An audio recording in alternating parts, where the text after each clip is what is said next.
تو یہ میں ہر سال یہ آپ کو عرض کرتا ہوں کہ جو یہ انتظار کرے کہ رمضان آ جائے پھر میں گناہ چھوڑوں گا، بیوقوف انسان ہے، کبھی نہیں چھوڑ سکتا۔ جو نفس ابھی قابو میں نہیں آ رہا رمضان میں کیا آئے گا؟ اگر ہم یہ سمجھتے ہیں کہ رمضان کے ابتدائی دنوں میں ہمارا کوئی کمال ہے کہ ہم گناہ چھوڑ دیتے ہیں، ہمارا نہیں ہے کمال، وہ ایک ماحول کا اثر ہوتا ہے۔ ٹی وی پہ پروگرام آنا لگ جاتے ہیں، ہم زیادہ تر دینی چینل دیکھنے لگ جاتے ہیں، مسجدیں آتی ہیں وقتی طور پہ بھری ہوتی ہیں، لیکن نتیجہ دیکھیں ذرا 10 دن بعد بہت سارے تو تراویح اس لیے نہیں پڑھتے جی ہم نے 5 روزہ تراویح پڑھ لی ہے، بس اس میں قرآن سن لیا ہے۔ ارے بھائی 5 روزہ پڑھ بھی لی ہے تو پورے مہینے کی تراویح کس نے تم پر معاف کی ہے؟ 2 چیزیں سنت موقدہ تھیں، ایک جو جماعت مستحبہ ہوتی ہے، جو باقاعدہ امام مقرر ہوتا ہے، اس میں ایک قرآن ختم کرنا، یہ سنت موقدہ ہے، اور دوسرا رمضان کی تمام راتوں میں تراویح پڑھنا۔ اگر آپ نے 5 روزہ تراویح پڑھ کر قرآن سن بھی لیا تو رمضان کی تمام راتوں میں جو تراویح پڑھنی تھی وہ مطالبہ کہاں پورا ہوا؟ تو ایک تو وہ لوگ غائب ہو جاتے ہیں، دوسرے سست اعظم ہوتے ہیں کہ پہلے تو ایسے جوش میں آئیں گے پہلی صف کے اندر، لوگ بھی حیرانی سے دیکھتے ہیں یہ ہمارے محلے میں رہتا ہے، یہ پہلے کبھی نظر نہیں آیا، تو بولتا ہے میں پچھلی گلی میں ہی رہتا ہوں، لیکن اجنبی اس لیے ہوں کہ مسجد کی جب آواز آتی ہے تو میں اپنے کان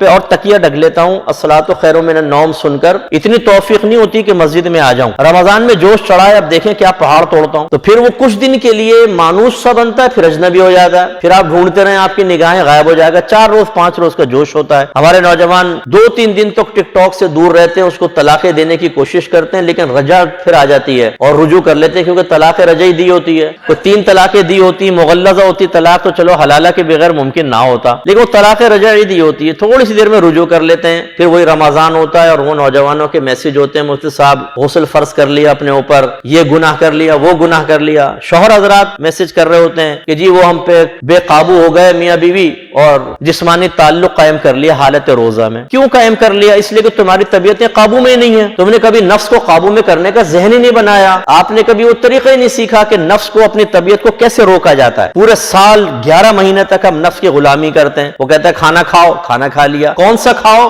آج گوشت کھلاؤ، آج پاوے،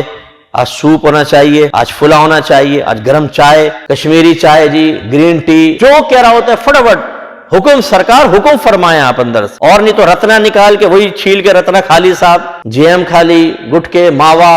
اور دبا کے صاحب جو نفس کہہ رہا ہے وہ پورے 11 مہینے غلامی کرنے والا 1 مہینے میں حاکم بن جائے گا۔ جیسے ہماری قوم غلام بنی پڑی ہے، جو مطلب ہو رہا ہے ملک میں ہونے دو، ہم سوئے ہوئے ہیں بالکل، ہر ایک کی زبان پہ کیا کروں یا میں کیا کر سکتا ہوں۔ صحیح بات ہے، تم صرف ظلم سہ سکتے ہو،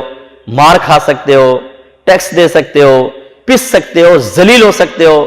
ہر شخص ہم میں سے جو ہے وہ مقروض پیدا ہوتا ہے، ہم یہی کر سکتے ہیں، ہے ہی نہیں سوچ اور فکر کہ ہمیں کیا کرنا چاہیے کیا نہیں کرنا چاہیے، وہ ہمیں نہیں ہے سوچ و فکر۔ دوسرا یہ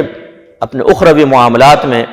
تو پھر مسئلہ یہ ہوتا ہے کہ پھر وہ روزہ ٹوٹ گیا، اچھا جی کیا کفارہ ہے اس کا؟ جس 60 روزے رکھنے ہیں آپ کو کفارے کے،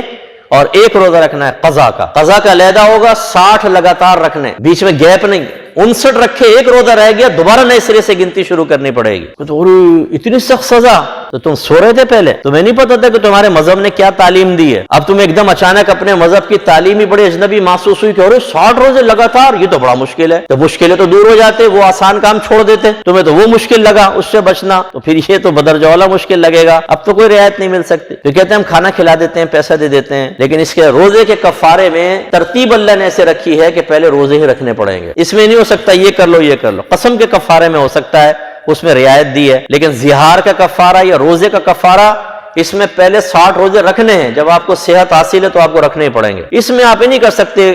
صدقہ فطر دے دیں یا پیسے دے دیں کسی کو، روزے رکھنے پڑیں گے۔ تو اس لیے رمضان میں بھی پھر ہم گناہ سے نہیں بچ پائیں گے، اس لیے کہ 11 مہینے تک ہم نے نفس کو شیر کیا ہوتا ہے، اس سے لڑنے کا شعور ہی حاصل نہیں ہوتا، نتیجہ نکلتا ہے۔ اس لیے میں آپ سے کہتا ہوں میری کتاب قرب الہی آپ لیں، اس میں آپ نفس و شیطان کے چیپٹر پڑھیں، اس میں جو بچنے کے طریقے لکھے ہیں اس کو اپنائیں، آپ کو حقیقی حکمرانی کا احساس ہوگا۔ حقیقی حکمرانی، یہ جو بیویوں پہ حکمرانی یا دوستوں پہ یا افسر کر رہا ہوتا ہے نا اپنے ماتحت پہ، یہ حقیقی حکمرانی نہیں ہے۔ اس میں جو ہے وہ ہم زور زبردستی کر کے اور خلاف شرع امور کا ارتکاب کر کے بعض اوقات غلبہ پانے کی کوشش کرتے ہیں، شریعت پہ چل کے تو کوئی کرتے ہیں، لیکن جب آپ نفس سے مقابلہ کریں گے تو عین شریعت کے مطابق عمل کر کے نفس کو مغلوب کریں گے۔ اس حکمرانی کی نورانیت ہی کچھ اور ہوتی ہے، آپ کے قلب میں اتنا نور پیدا ہوگا کہ میں نے اپنے نفس کو مغلوب کر لیا، پھر نفس کہے گا یہ دیکھ، آپ کہیں گے نو،